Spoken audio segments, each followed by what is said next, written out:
following is a chapter reading by the Worm Audiobook Project. Please support the original author at parahumans.wordpress.com. Thank you and enjoy.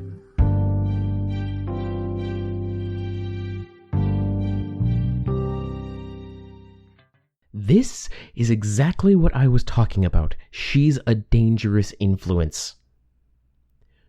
She's a 16-year-old girl with strong opinions, Wilkins, Armstrong answered. Nothing more. She holds on to those opinions in her core worldview, and vulnerable people get caught up in her momentum. Cult leaders will do the same thing, only it's purposeful in their case.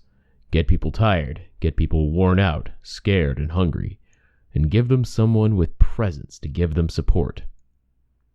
You're saying she's an accidental cult leader? She's in a position where it's very easy to sway others. A lot of parahumans out there fit the criteria I'm talking about, Armstrong said. He glanced at Glenn, who looked distinctly unhappy. So, apparently, does our staff. I think you're off target, I said. You're talking about Foyle, I get it, and Parian, and now the Chicago wards and Glenn. But all of the decisions they made were when I wasn't anywhere near them. Unless you're implying I have some sort of mind control. No, Armstrong told me. He didn't fit his name. He looked more like my dad than anyone, although he had a particularly prominent jaw and a forehead that made it look like he was perpetually glaring. It doesn't matter if they're near you. The message and the idea stays with them even after they leave your presence. Tecton just wanted someone to call the shots, to replace Raymancer, I said. He was defending me, but it wasn't helping. We saw the video, Director Wilkins said. We know what he said. I think it's best if you stop talking. I bit my lip and turned my eyes to the table. Well, Glenn said, what's done is done. Can I suggest that perhaps, because it's been a long day, we should retire? All of us will still be here in the morning. It sounds like a good idea, Armstrong said. One or two heads around the table nodded. We're going to handle this tonight, Wilkins said.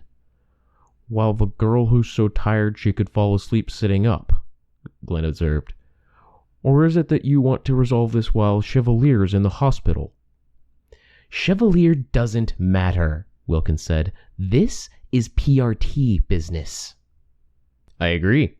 His input would be appreciated if he was in the state to give it, but it's ultimately not his decision, the Washington director said. He reminded me of Pigot, but he wasn't fat. Heavy, but not fat like she'd been. It was more the way he held himself, his tone and approach. His graying hair was cropped close, and he had a combination of paler skin and dark circles under his eyes that made me think of a corpse. Director West. We lose nothing by waiting, Glenn said, calm and unflappable. I'd seen that confidence before, in people who had nothing to lose. I'd had that confidence before. We lose time. If we're going to respond to the press and public, we need to act sooner rather than later. My concern, a woman said, drawing out the thought, is that her actions go against the spirit of the PRT and the groups under the PRT's umbrella.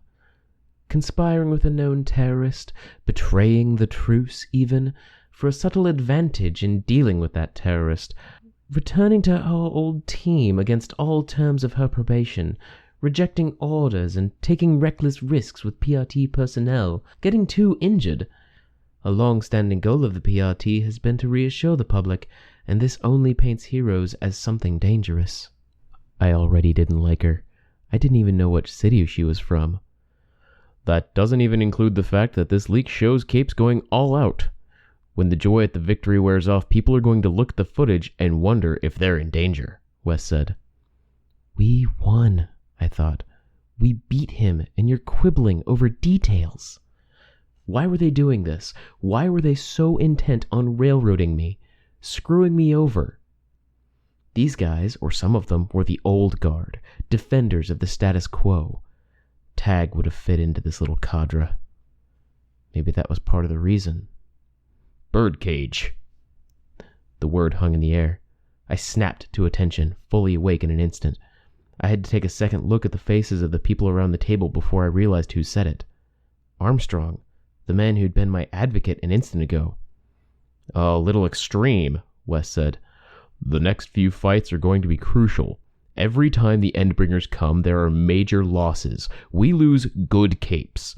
Others step in, but they don't have the experience or the organization, so we lose more. New Delhi was very nearly the culmination of that. We won New Delhi. We lost. Scion won, Armstrong responded. Participation will be up for the next fight. Let's use that. We bolster the numbers further by tapping the birdcage. There are powerful capes in there, and some are cooperative. Oh, they aren't talking about me. And if they start wreaking havoc afterward, or turn on us, we can be select about it. Dragon's willing to give us a searchable database of all the conversation and behavior records within the birdcage. I raised my head at that. Dragon's alive? She got in contact with us a short while ago. I nodded. I felt a little dazed, confused. Too much in a short time. I was reaching the point where I wasn't sure I'd be able to take it all in. It's not worth it, West said. A moderate risk for a chance to save hundreds, thousands, even millions of lives, Armstrong said.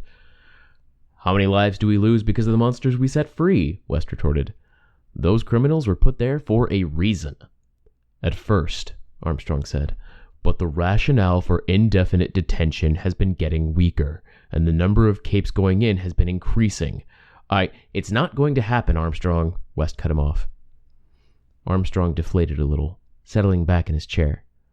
The media is already reaching out to us to ask for interviews with Weaver, one of the other directors said. They love her or hate her, but this won't die down anytime soon. Primacy effect, West said, frowning. That video is going to be the first thing people will think about when they think about people in the field during an Endbringer attack. So we drown it, the woman from before said. Release the footage we held back, footage with a more favorable effect on us. Weaver gets lost in the shuffle, we quietly address the unbecoming conduct. We won, you bastards. I clenched my fist beneath the table. Address how? It's a violation of her probationary membership. She's off the team for the time being, if not permanently. She fulfills the remainder of her sentence, then remains in our custody as a consult. I noticed that my bugs were acting of their own volition, treating this as a crisis scenario. They were massing, they were winding silk threads around the PRT uniforms that guarded the room, around the containment foam sprayers and the guns that they held. I'd missed the Undersiders, hated that I wasn't there with them as they said goodbye to Regent. Part of the reason I'd become a hero had been to reconnect with my dad, but the gap seemed too wide. I'd killed, and he'd seen me kill. He was afraid of me. It would be easy to disable the PRT uniforms, attack the directors, and simply make my way to Brockton Bay. I could patch things up with Gru, help Rachel, ensure that Imp didn't go to a dark place. But it wouldn't get me anywhere. He wanted to play hardball.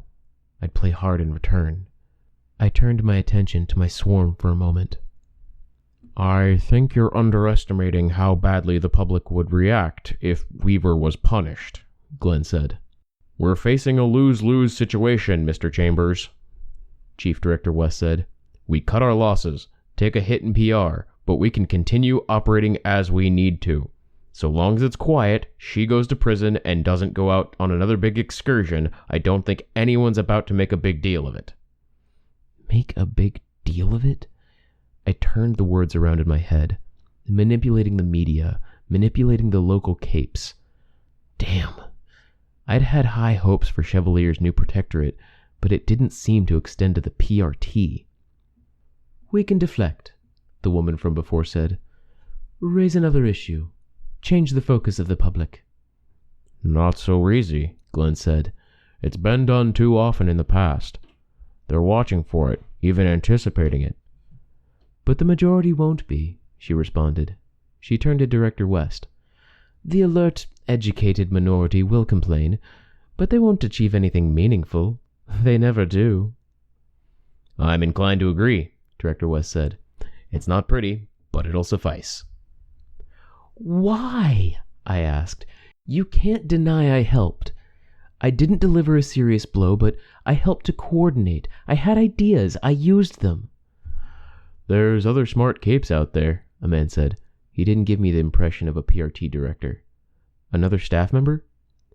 I did a lot of good, and you're railroading me.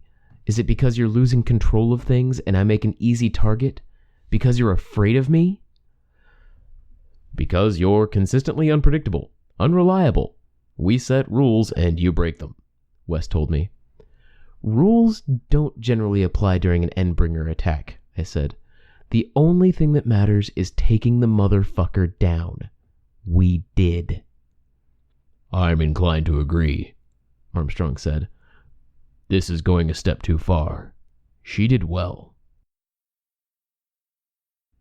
A few heads nodded around the table, but they didn't have the majority. And they didn't have the clout that Chief Director West did, kind of a 50-50 split in the reactions, and he was more or less on target. But the power held by the people who were standing up for me was nothing compared to the clout the others had. This is beyond the Endbringer attack.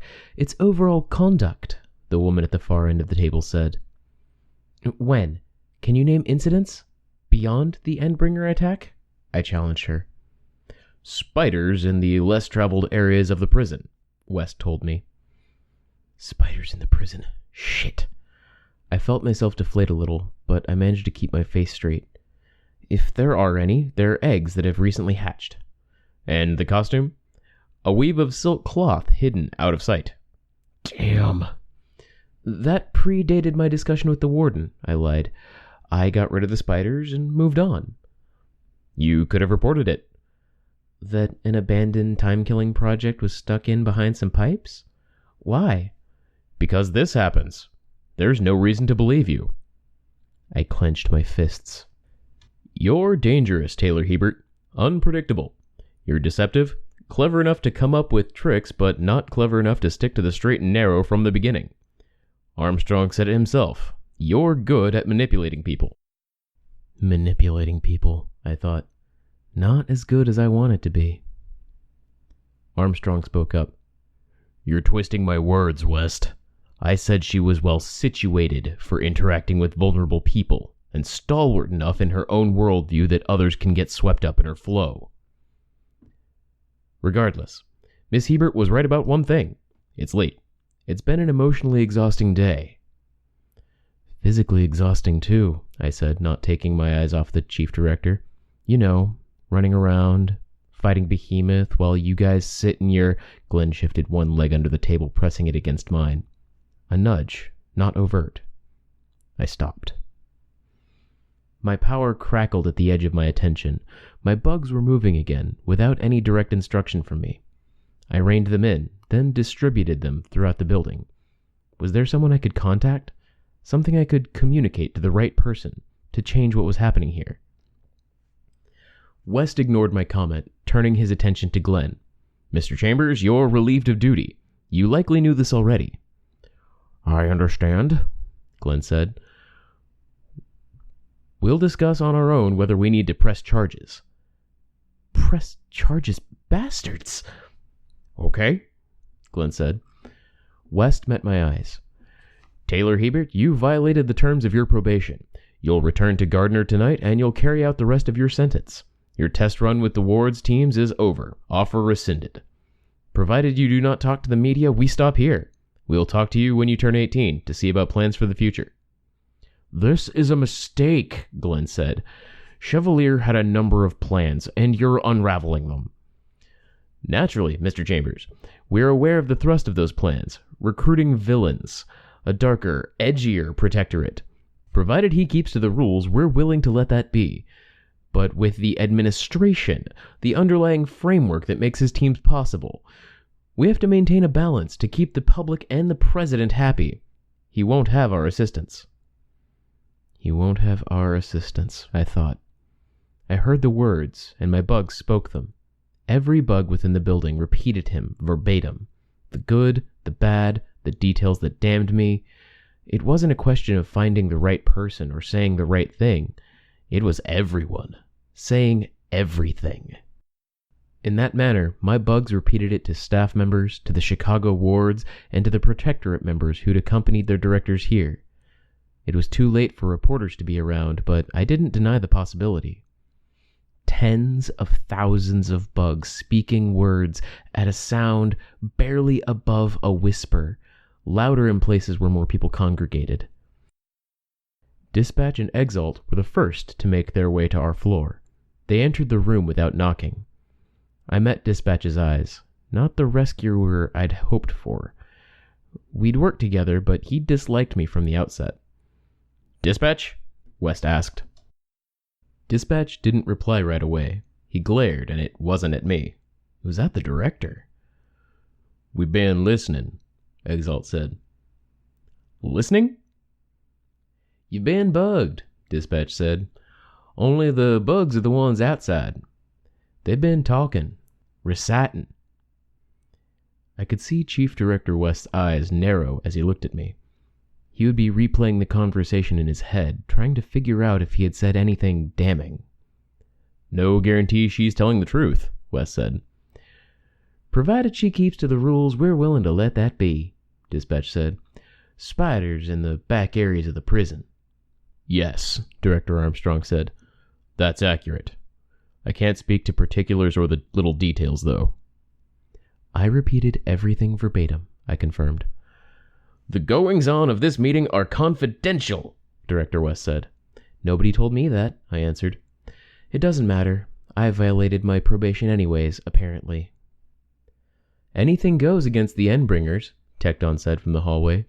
He'd just arrived with Grace and Annex beside him. "We wouldn't have done half as well if it weren't for her." "Tell that to Kismet," one of West's flunkies commented. "Or Particulate. You don't really want her on your team. Not when she's gonna stab you in the back for a better margin of victory." "I do," Tecton said. "All of us do. We watched the video together, we talked about it. Kismet made a mistake. As far as Particulate, we looked him up. He's reckless, dangerous. Not the best way she could have handled it, but it worked." West didn't take his eyes off me. "Even if we ignored everything else, this kind of behavior, it's exactly what Chevalier wanted," I said. My eyes dropped to the table. I didn't meet his gaze, didn't try to engage the visitors. Open, honest, exposing the rot at the center.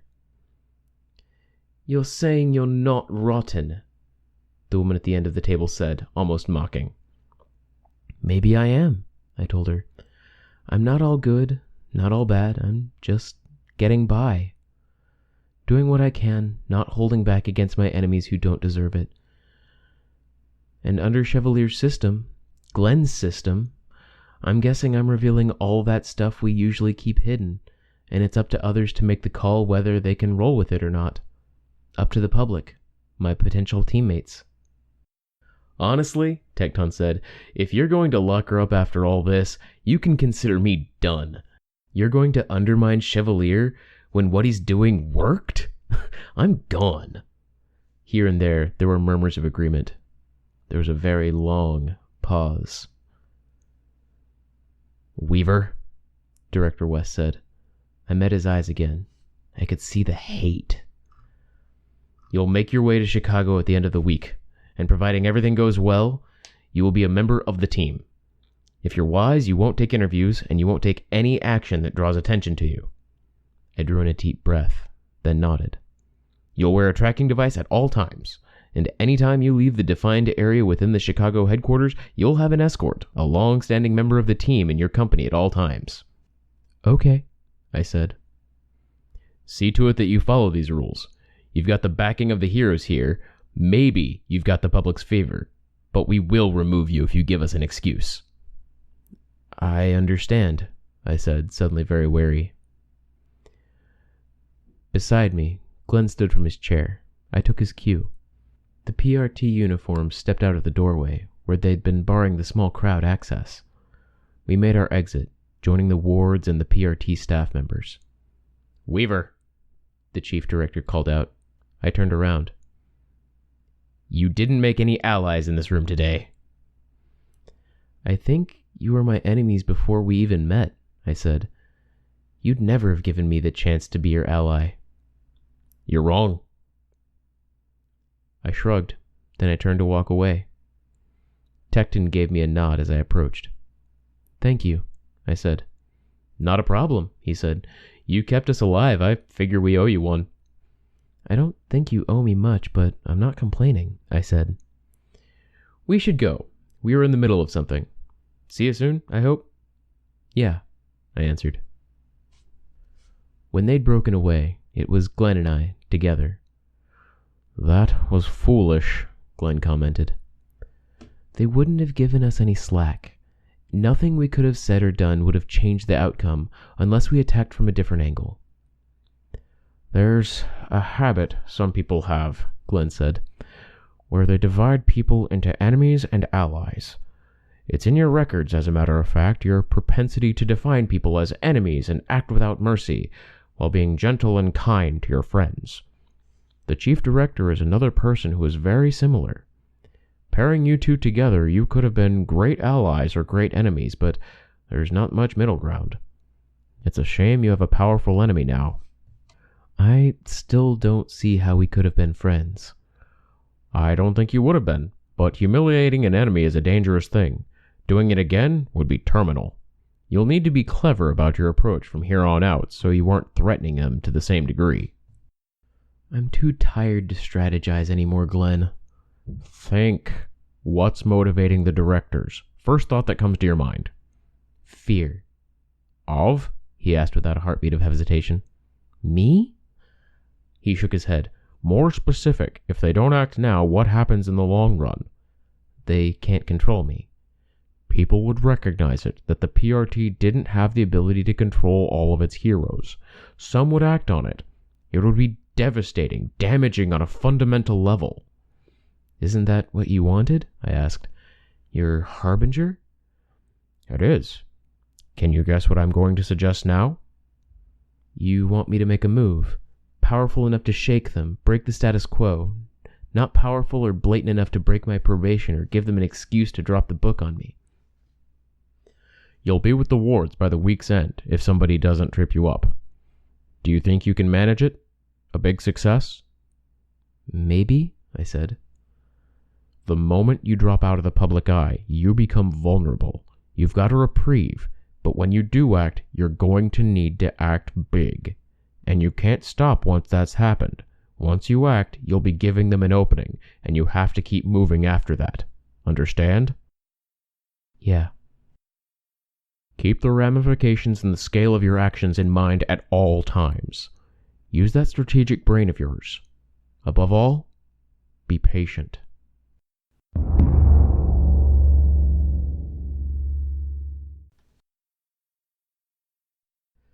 Now hearing case 2724, Weaver. I stood. I'm here. For the matter of committee record, would you affirm that your full name and identity are a matter of public record and that the committee is free to use it? I will. Will you state your name for the record? Taylor Hebert. Your date of birth? June 19th, 1995. You are a minor? Yes. Will you testify that you were not coerced into this arrangement? I'm here of my own free will. You were not offered any bribes or incentives that are not already a matter of record? To the best of my knowledge, it's all been above board. As a minor, we ask that you have a guardian or respected professional to help guide you through the process and to help verify what you're testifying. Before I could speak, I could hear someone's chair scraping against the floor somewhere behind me, standing up. Her father? I felt my heart leap. I hadn't seen him when I'd peeked through the crowd behind me, but I hadn't been using my bugs either. No use disturbing anyone. I kept my eyes fixed in front of me. Would you please approach? I could hear him walk, but didn't turn to look. Fuck, I was still hurt, still angry, even in the moment I was filled with relief. He came to stand next to me, and my hand found his. I squeezed, hard, and he squeezed back. He was here now, at least. Not while I was in prison, not when I'd started my forays into the wards, but he was here now. Your name? Danny Hebert. State again for the committee record your relation to her. I'm her father. You're aware of her standing in regards to the law? I am.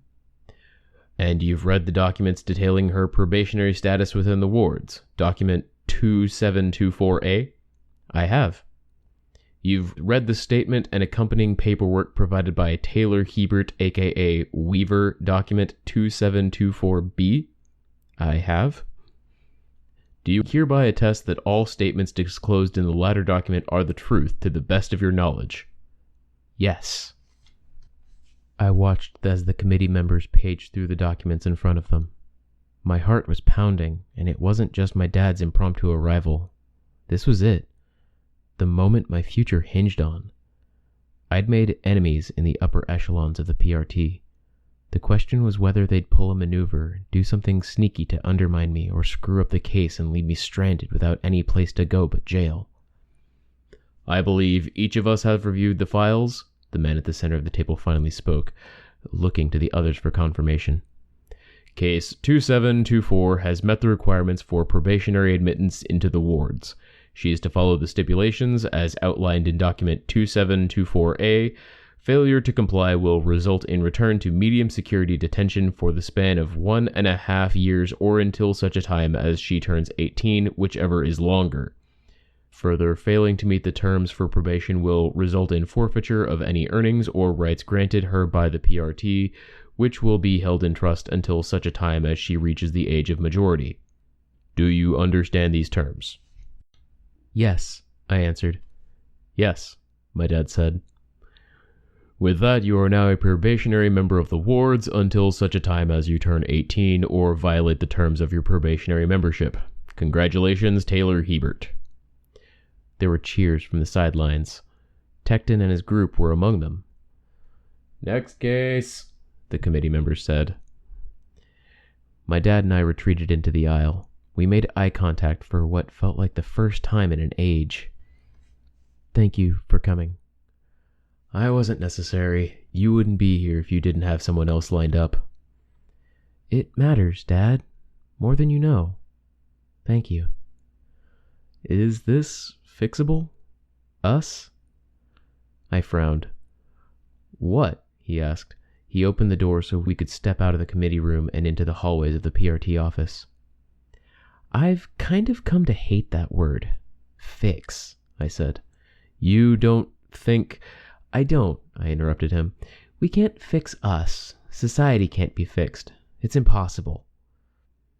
He frowned. I don't think it is.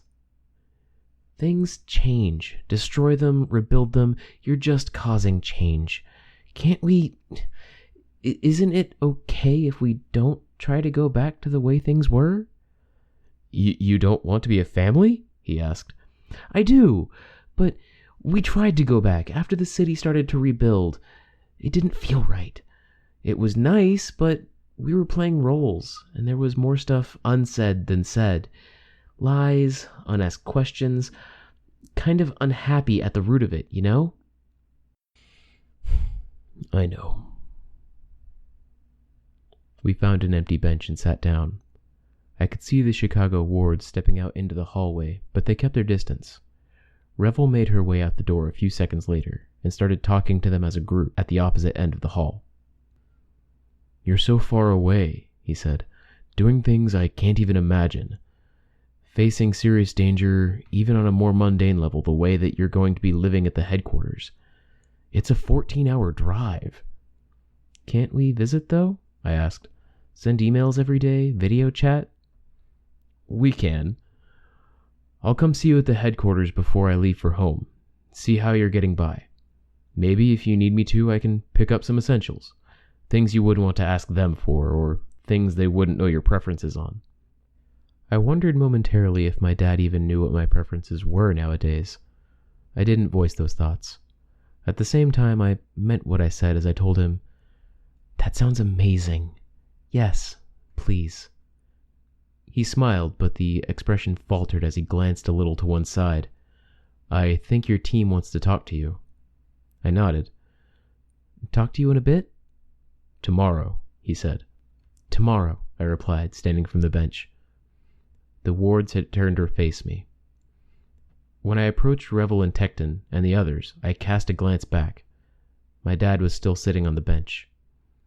It wasn't perfect, but it was a step forward. It had to count for something.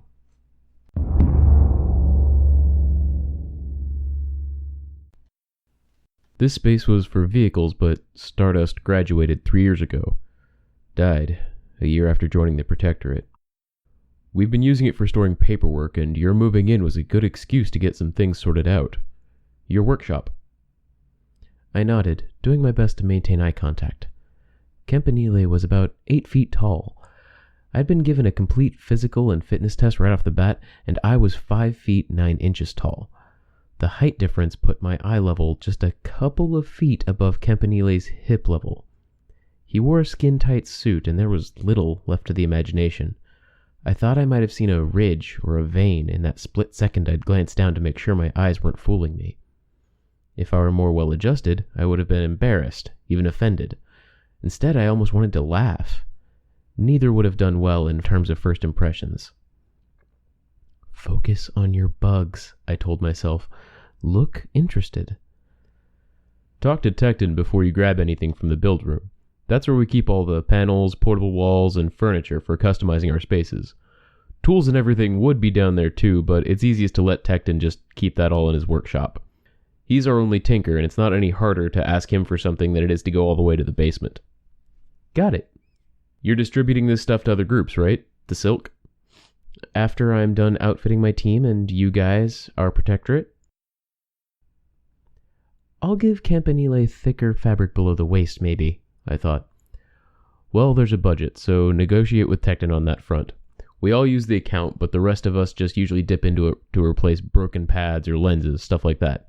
Tecton pays for materials, which is usually enough to empty the budget, but he makes and maintains knickknacks and tools that he rents out to other groups. Earns a bit of money to make up for taking an unfair share. Got it. Can I do the same, selling the silk? Yeah, might be easier since your stuff can be mass-produced. I started out of the workshop, glad for an excuse to look away. Did he know how tightly the costume was clinging to him below the waist? It's good, I commented on the workshop. Better than the one in my old lair. Your bedroom isn't with the others at the hub, since there's not a lot of privacy there, and people are always coming and going. It's more of a place to kick back and nap if you've had a long patrol. Keep some books and magazines, maybe some games. You do have a nook, though. I nodded. Maintain eye contact. You're just down the hall. Here. I checked out the bedroom. It was better than my cell, but plain. The fact that I could come and go when I pleased was a plus, even if I was confined to the building when I didn't have an escort. I can buy stuff to make it my own, right? Yeah, but you should know that they've got cleaners to do the PRT-supplied laundry, sheets, pillows, towels, the generic skin-tight suits. You'll have to do your own laundry, and that includes any sheets you buy or whatever. Got it, I said. I very nearly glanced down to make sure the protrusion in his skin-tight outfit was still there. I stopped myself. Even in my peripheral vision, it stood out. Seriously, that thing's as long as my forearm. Computers here? PRT issue laptop. Take some time, remove the crap. If you don't know how, or if you're not sure what's a dead weight on the system, ask Tecton. Username is your code name, password to start with is your birthday. Month, day, year, followed by your middle name. Once you type that in, it'll set everything up automatically and prompt you for a new password. Okay. You've got a small bathroom just down here, he pointed down the short hallway. No shower, sorry. There's one in the main area. Not a lot of privacy, but you'll figure out the patrol schedules and figure out when you can go shower without a chance of being bothered, if you're shy. Shy. I very nearly cracked a smile at that. He was the one who should be bashful, but he just radiated confidence instead. I'll manage. Let's see, there's the phone and earpiece. They'll get that to you soon. Identification, the same. Can you think of anything you'll need? A few million Darwin's bark spiders, I said. I could do with even just 100, but it'd mean a slow start. He didn't even flinch. We can probably arrange it. Black widows could work too. Easier to find, but not nearly as good. Maybe just need an escort so I can go out for walks. We could arrange that. I'm going out in an hour, meeting some kids at the hospital. If you don't mind the detour, we could swing by a park or something. I tried not to imagine him in the pediatrics wing of a hospital. You'd need to change, or wrap something around your waist. I didn't voice my thoughts. The hub is right down here, bottom of the stairs. Command center, nook/temporary bedrooms, spare costumes, televisions, and everything else. Tecton, Wanton, and Annex were at the bottom of the stairs. Grace, Golem, and Cuff were sitting at the computer bank against one wall, but they were watching. Grace had a wicked smile on her face. I realized why. The bastards. They were pulling the same trick Campanile had, stuffing something in the front of their costumes. Tecton, for his part, wore a mechanical suit, so he'd simply bulked out the crotch portion of his armor with additional armor plating. Obvious, not even trying to hide what they were doing. Wanton gave me a cheeky smile as I made eye contact with him. For my part, I managed to keep my expression straight. Over the course of the seconds, Annex seemed to get more and more uncomfortable. I made eye contact and maintained it as he squirmed. "She's not reacting, and I'm feeling really, really dumb," he said. "Oh, Annex, come on," Wanton groaned. "She would have cracked up." Grace was laughing now. Cuff, by contrast, wasn't moving her eyes from the computer screen. She was probably the ideal target for this kind of prank. "Don't sue me for sexual harassment," Annex told me. I smiled a little. "I'm not going to sue. I've been around people who did worse." "It seemed funnier when we were talking about it before," Tecton said. "It's kind of awkward right now." "It is funny," I said, smiling.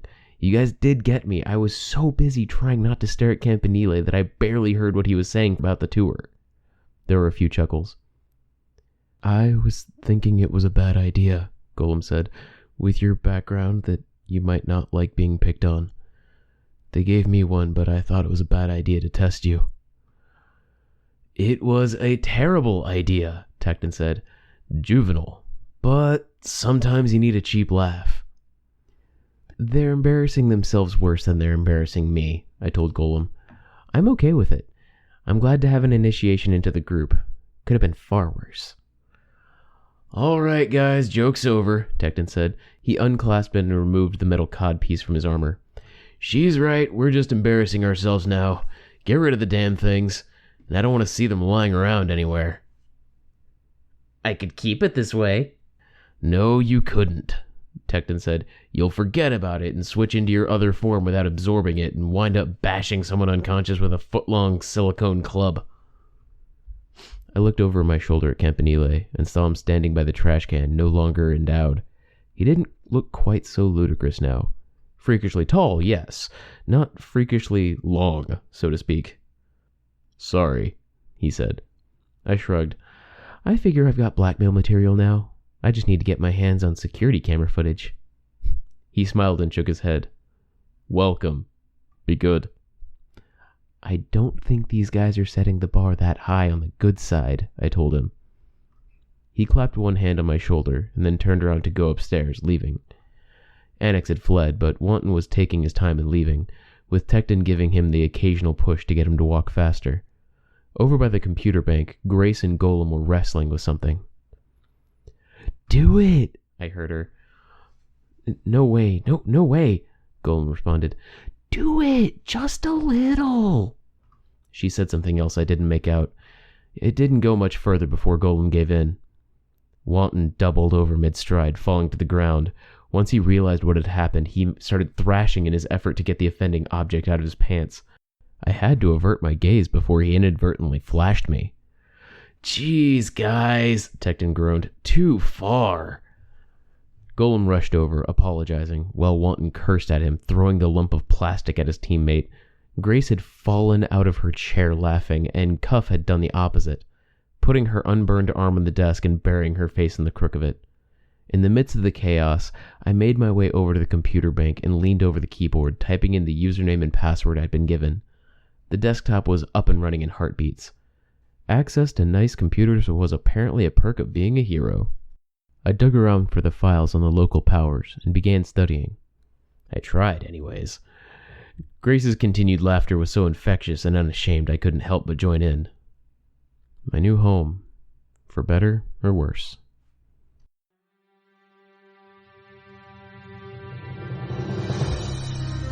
Hi, this is Rob Doss. You just finished listening to a chapter from Arc 25, Scarab, from the web serial Worm by J.C. McCrae. This production is brought to you by the Worm Audiobook Project. If you'd like to know more about us or to volunteer your own services, please check us out at audioworm.rein-online.org. You can download or listen to every chapter directly from our site, or you can find us on iTunes or any podcast app under Worm Audiobook. Thank you for listening.